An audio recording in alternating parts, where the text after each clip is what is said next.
All right, ladies and gentlemen, it is week 5. Week 5, Pittsburgh Steelers football. The Atlanta Falcons leaving their home state of Georgia, coming out to Pittsburgh, Pennsylvania to take on the Pittsburgh Steelers in Heinz Field, where we intend to ejaculate ketchup all over the damn Falcons defense. Number one, let's just say this about the Atlanta Falcons. Quality organization. Over the past couple of years, you've seen a lot of people making fun of them because they happen to blow their lead in the Super Bowl. Last year, blowing a ton of leads here and there. This year, you had times where it was back and forth games, but hey, you had the lead in the fourth quarter, the other team went down, game-winning touchdown. Both the past 2 weeks. But I'll say this about this team. Their defense absolutely decimated by injuries. Might I add, they've been playing absolutely atrocious. If we're talking about quarterback play, 3 of their games, they've had over a 300-yard passer. Big Ben is throwing the ball lights out this season, or I should say he's throwing the ball a little bit too much, but nonetheless, he's leading the league in passing yards as we speak, if we don't talk about what happened on Thursday Night Football. But we're going to be able to throw the ball effectively, or I should say we should be able to throw the ball effectively. Number 2, when we talk about the yardage that's being given up by this Atlanta Falcons defense, if you looked at 2 of the past 3 games, Christian McCaffrey, also Alvin Kamara, both of them over 100 yards from the backfield, catching flare routes, catching hook routes,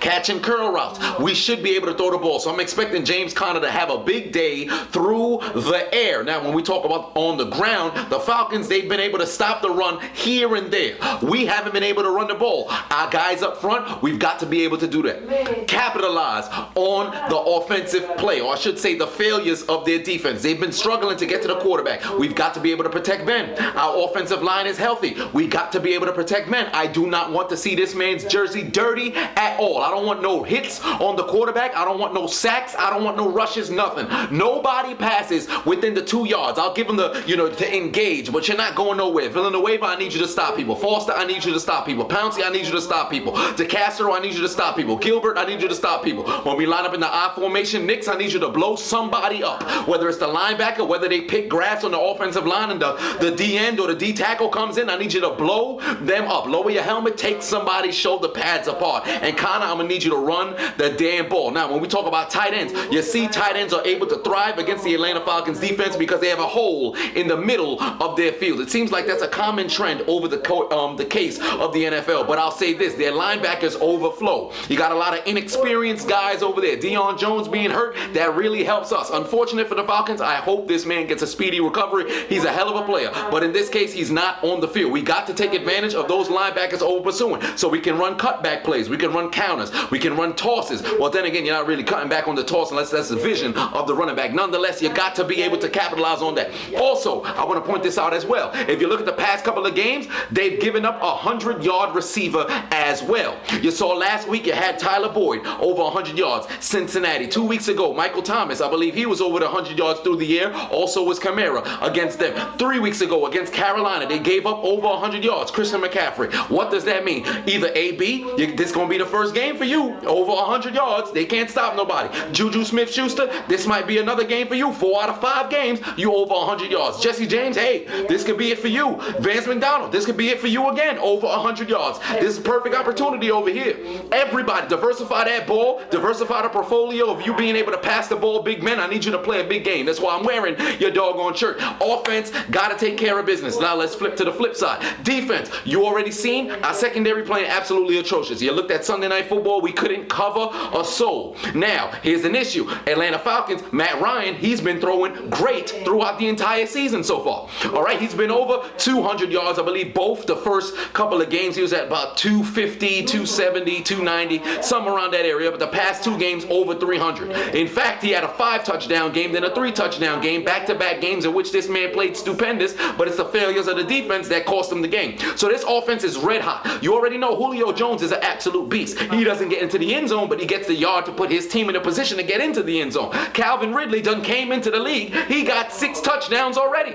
I believe he might just be leading the league in touchdowns. I don't know what the case is, whether he's there or not. This man is in the end zone far too often. I don't need him in the end zone against the Pittsburgh Steelers in Heinz Field. We got to be able to stop them. They got a sneaky tight end in Austin Hooper. I don't need this man hooping into the damn end zone. We got to stop them. Where they at? All right, we cannot allow them to do anything. Now, regarding on the ground game, I don't know if this is the game Devontae Freeman is back. However, if he's not and it's just Tevin Coleman running the ball, we got to be able to stop the run. Atlanta has been struggling, at least putting the ball into the end zone offensively on the ground. We've got to be able to keep them out of the end zone. Moreover, we cannot allow them to establish a run game. We've been substantially good against the run so far this season. We got to keep that train rolling. All right, if we make them one-dimensional and they can only pass the ball, we just need a little bit of coverage from our defensive backs, and we'll be all right. Now, talking about our defense. One, we're getting Mike Hilton back. He's playing this week, so that's masterful. Masterful in the slot. If it's you who's guarding Calvin Ridley, I expect you to go out there and ball out. You got to follow this man, because the second receiver who's lining up on the outside is Mohamed Sanu. So whether that's Artie Burns, whether that's Cody Sensabaugh, whether that's Cameron Sutton, whoever the hell's going to be guarding him, listen, you got some work to do. And before I even get into the big time matchup, matter of fact, we're going to go over to the big time matchup, because we ain't going to talk about tight ends. Don't nobody give a damn about no goddamn tight ends unless they go out here and they ball out against our team. We cannot have that happen. Matter of fact, they did a couple of weeks ago when we played against the damn Kansas City Chiefs. Travis Kelce done showcased for E Network, catching Kelce and caught 2 touchdowns on us. We can't have that go down like that. All right, so if they're lining up in the tight formation, where I'm talking about they're not spread out wide, they're not in no twins formation, they're not in trips formation, they got their fingers in the grass, whether it's TJ Watt, whether it's Bud Dupree, whoever's on the edge, if you're going to go rush the passer, just tap the tight end just a little bit. Slow them down out of their route. If they going past Ford, whoever the hell's going to be covering for Vince Williams not being in the game, get your fingers on the tight end, but keep it within the first 5 yards, because we don't need no illegal contact yards past that. You already know we played undisciplined football through the first quarter. We got to be disciplined. No penalties on the damn game. Let's try to get through this entire game with no laundry on the field. But the big time matchup on the damn day, Joe Hayden, Julio Jones. We've got to be able to stop Julio Jones. Now, I am not confident that we will, but I am hoping that Joe Hayden decides to show up with his big boy shorts on, his big boy pads on, his big boy helmet on, his big time cleats on, because you're going to need to run, buddy. I'm going to need you to show some sort of speed. Julio Jones has not missed a step, all right?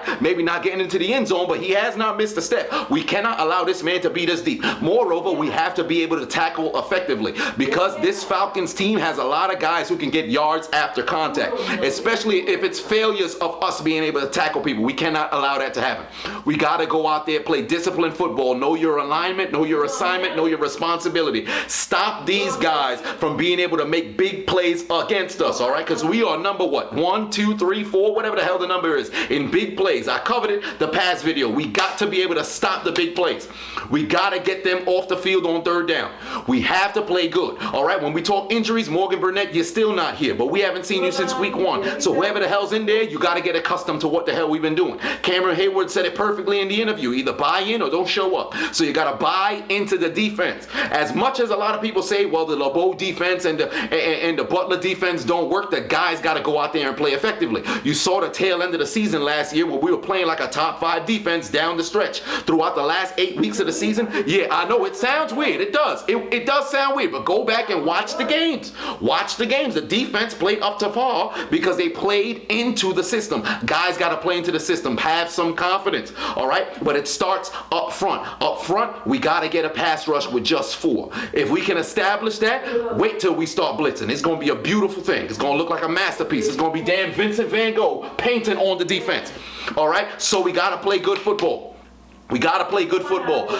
Vince Williams, he's not in this game. All right? So the backups, you got to come in here. Bostic, you are lighting people up. You're looking great, but sometimes you over pursue here and there.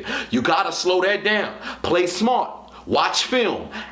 Capitalize on what it is that you saw. If Fort is in the game, you got to go out there and play good. There's another Chiseled when you're in the game, but you're more out on the edge. Sometimes they have you in a flex position where you're somewhere on the inside, but you're usually blitzing. So if you're in the game, whoever is going to come in and play from the interior linebacker position, I need you guys to cover, because the Falcons can throw the ball from all sides of the field. Hash mark to hash mark, number to number. It doesn't matter where on the field it is, they can throw the ball, so we got to be able to contain them. Moreover, if they're going to use the running back in the pass game, we need guys to stop those guys. All right, because you saw what Devontae Freeman was able to do last year, and if they're doing a plug and play sort of situation, and now they got Tevin Coleman or somebody else, whoever the hell the other back is, and they're using them in the pass game, we got to have linebackers who can cover those guys.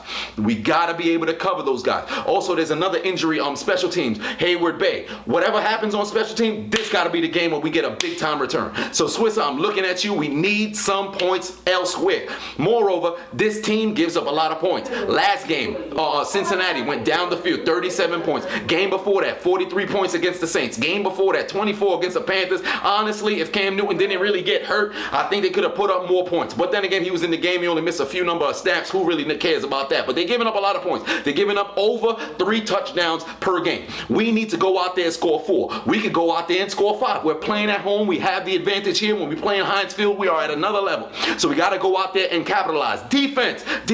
You guys will win this game. I expect an offensive explosion. I'm expecting a shootout. But if the defense shows up and makes 1 to 2 plays, maybe even 3, we could walk out of here with a dominant victory and show the NFL, hey, the Steelers may be 1-2 and 1, but hey, this the same team that went to the postseason for the last 4 seasons. This the same team that they've been talking about knocking on the door 1 or 2 plays away from a Super Bowl. We got to get back to playing Pittsburgh Steelers football and control the damn clock. Keep Matt Ryan off the field. Let's run the football effectively. Play mistake-free football. Discipline.